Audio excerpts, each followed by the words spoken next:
Vous êtes sociologue et présidente de l'Institut ouïghour d'Europe.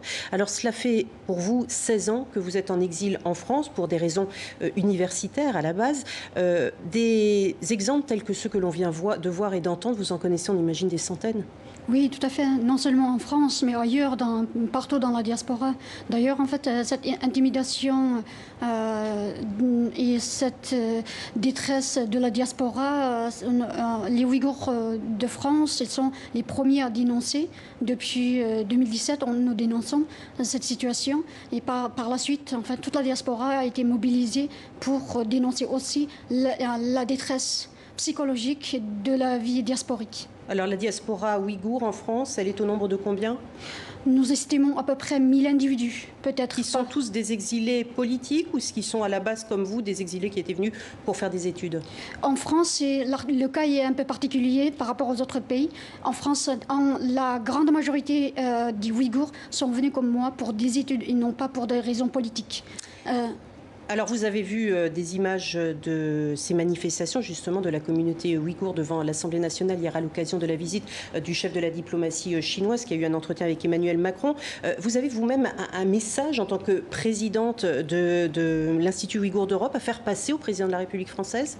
Tout à fait. D'ailleurs, j'ai diffusé depuis 2 jours nos messages. J'ai fait une vidéo à l'encontre de Monsieur le Président pour qu'il parle, évoque fermement et tenir une position digne devant le ministre chinois. Mais je vois que mon message n'a pas été entendu par le président. Pas encore, en tout cas peut-être.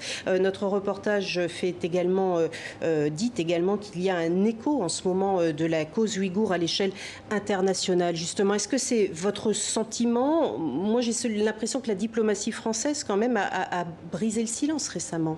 Récemment, oui, la diplomatie, notamment fait par la voix de notre ministre Le Drian, ministre des Affaires étrangères, tout à fait, effectivement, qui a demandé fermement à la Chine d'ouvrir ses portes et de permettre à un groupe d'observateurs indépendants d'observer la situation.